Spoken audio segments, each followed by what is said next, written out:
बिस्मिल्लाहिर्रहमानिर्रहीम।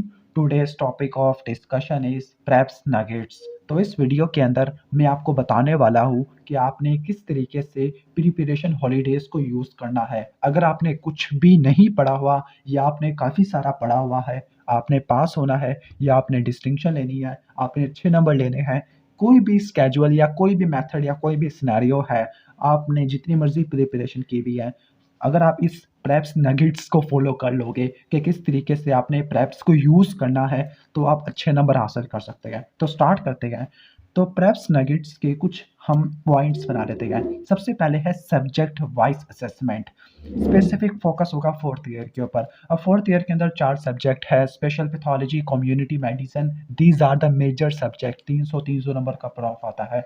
और जो ईएनटी ऑफ्थल्मोलॉजी है, दोनों ही क्लिनिकल सब्जेक्ट है और दोनों के अंदर आपको ने 200 नंबर का प्रॉफ देना है। ठीक है, तो सबसे पहले आपने करना है subject wise assessment. Subject wise assessment का मतलब है कि आपने ये देखना है कि मेरा कौन सा सब्जेक्ट वीक है, कौन सा सब्जेक्ट स्ट्रॉन्ग है। लाइक किसी की स्पेशल पैथोलॉजी कवर हो गई है, कम्युनिटी मेडिसिन रहती है, तो community medicine is the weaker subject जिसमें इसमें ज़्यादा फोकस देना है। तो आपने क्या करना है, सब्जेक्ट वाइज असेसमेंट करनी है।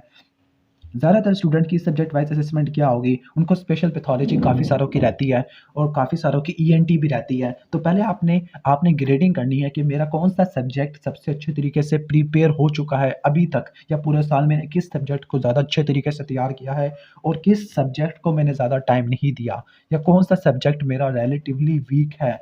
तो दिस इज कॉल्ड ग्रेडिंग या असेसमेंट ऑफ सब्जेक्ट है। तो आपने क्या करना है, सब्जेक्ट वाइज ग्रेडिंग करनी है कि पहले मैंने किस सब्जेक्ट को कम टाइम दिया है और किस सब्जेक्ट को करने की ज़्यादा ज़रूरत है। इसी की बेस पे आपने प्रायोरिटी देनी है। ज़्यादातर की प्रायोरिटी या जो फर्स्ट चॉइस होती है वो स्पेशल पैथोलॉजी होती है। ज़्यादातर स्पेशल पैथोलॉजी को सिलेक्ट करते हैं, तो स्पेशल पैथोलॉजी हम पहले नंबर पर रख लेते हैं। अब आपने सब्जेक्ट सिलेक्ट कर लिया। अब सब्जेक्ट के अंदर भी मज़ीद क्या होते हैं, ठीक है। तो आपने सब्जेक्ट वाइज असेसमेंट कर लिया है, आपने वीकर सब्जेक्ट सिलेक्ट कर लिया है। वीकर सब्जेक्ट क्या है, स्पेशल पैथोलॉजी है।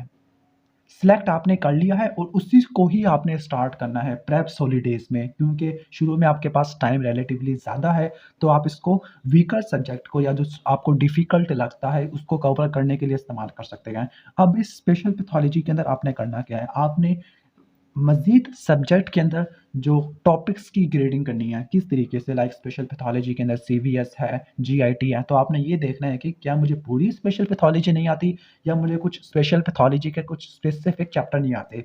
ज़्यादातर स्टूडेंट को मुश्किल पेश आती है जीआईटी वाले चैप्टर में, सीवीएस वाले में। तो आपने सब्जेक्ट वाइज ग्रेडिंग के बाद आपने उस सब्जेक्ट के टॉपिक की ग्रेडिंग करनी है कि मुझे ये टॉपिक नहीं आता या ये चैप्टर मुझे नहीं आता अच्छे तरीके से। लाइक अगर किसी को सीवीएस नहीं आता, जीआईटी नहीं आती, तो वो इसको वीकर रख ले और जो अच्छे तरीके से है, जो स्ट्रॉन्गर है, उनको स्ट्रॉन्गर वाली कैटेगरी में फिट कर ले। तो वीकर सब्जेक्ट से स्टार्ट होने के बाद आपने टॉपिक वाइज या चैप्टर वाइज ग्रेडिंग करनी है। ओके, फिर आपने जाना है स्पेसिफिक से लेकर जनरल की तरफ। अब स्पेसिफिक से जनरल की तरफ इसका मतलब क्या होता है, इसका मतलब ये होता है कि जो 80% क्वेश्चन होते हैं प्रॉफ के अंदर वो पास्ट से आते हैं। 80% चलो छोड़ दो, 50% या कुछ ना कुछ तो पास्ट से आएगा।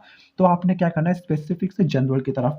अब पास्ट में क्या होगा, कुछ स्पेसिफिक टॉपिक्स हो गए जिनसे सवाल काफ़ी ज़्यादा आता है। फॉर एग्जांपल स्पेशल पैथोलॉजी में जो वेसल्स वाला चैप्टर है उसमें आर्टरियोस्क्लेरोसिस, एथेरोस्क्लेरोसिस वाले सेक्शन से सवाल आते हैं। हार्ट के अंदर रियूमेटिक हार्ट डिजीज, एक्यूट रियूमेटिक फीवर, एक एग्जांपल दे रहा हूँ। तो पास्ट पेपर में आप इन टॉपिक को अच्छे तरीके से तैयार करोगे। इन शॉर्ट के पास्ट पेपर से आप बुक की तरफ जाओ, ना कि बुक से पास्ट पेपर की तरफ। This technique is called specific to the general, क्योंकि इससे आप स्पेसिफिक टॉपिक को पहले कवर कर लोगे पास्ट पेपर वाली किताबों से। फिर आप जनरल जाओगे, जो रिमेनिंग टॉपिक्स हैं जिनकी गाइडलाइंस के हिसाब से वेटेज ज़्यादा है। हाँ, यहाँ पर आपने गाइडलाइंस और पास्ट पेपर दोनों को फॉलो करना है। इसी के हिसाब से आपको पता लगेगा कि आपने स्पेसिफिक टॉपिक को किस तरह से सिलेक्ट करना है। तो जो स्पेसिफिक टॉपिक है वो पास्ट पेपर और गाइडलाइंस के हिसाब से है, बाकी आप जनरल टॉपिक की तरफ चले जाओगे। ज़्यादातर जो स्टूडेंट्स होते हैं वो थ्योरी पर यानी एससीक्यूज पे ज़्यादा फोकस करते हैं, क्योंकि हम एफएससी वगैरह के अंदर देख चुके हैं कि वहाँ पे 15 एमसीक्यूज थे या 17 एमसीक्यूज थे और रिमेनिंग जो होती है वो एससीक्यू होती है या शॉर्ट क्वेश्चन लॉन्ग क्वेश्चन होती है। लेकिन यहाँ पर एससीक्यू और एमसीक्यूज, इन दोनों की वेटेज ऑलमोस्ट सेम हो जाती है। तो आपने एससीक्यूज के साथ एमसीक्यूज की भी प्रैक्टिस करनी है। अब एमसीक्यूज की जो प्रैक्टिस है वो पास्ट से कर सकते हो, या अगर मैं सब्जेक्ट वाइज बताऊँ, ऑफ्थल्मोलॉजी के अंदर जोगी के लास्ट में एमसीक्यूज होते हैं, एक्सरसाइज वाले होते हैं, तो वहाँ से कर सकते हो। ओके।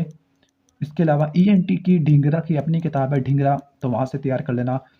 कम्युनिटी के लिए खालिद मसूद वाली या समीन बदर वाली एमसीक्यू वाली किताब है, वहाँ से देख सकते हो। पैथो के लिए आप क्या कर सकते हो, पैथो के लिए आप रॉबिन के अपने एमसीक्यू रिव्यू वाली किताब यूज़ कर सकते हो। तो आपने एससीक्यूज और एमसीक्यूज दोनों की आपने प्रैक्टिस करनी है, वो भी अच्छे तरीके से। ओके।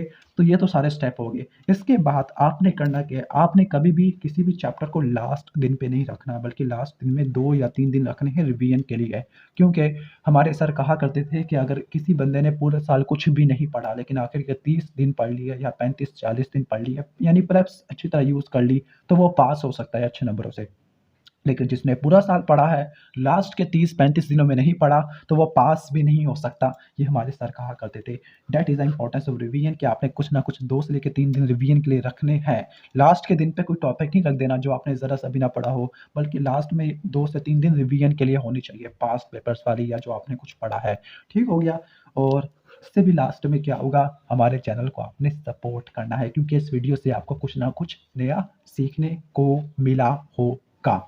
तो अगर कुछ नया सीखने को मिला हो या कुछ ना भी सीखने को मिला हो, लेकिन एक प्रॉपर स्केच अगर समझ आ गया हो कि किस तरह से प्रेप्स यूज़ करनी है, तो आप वीडियो को लाइक करना, चैनल पर नए हो या पुराने हो तो सब्सक्राइब करना।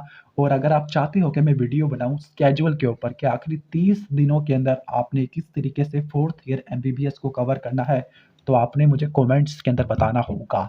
अगर नहीं बताओगे तो नहीं वीडियो मिलेगी।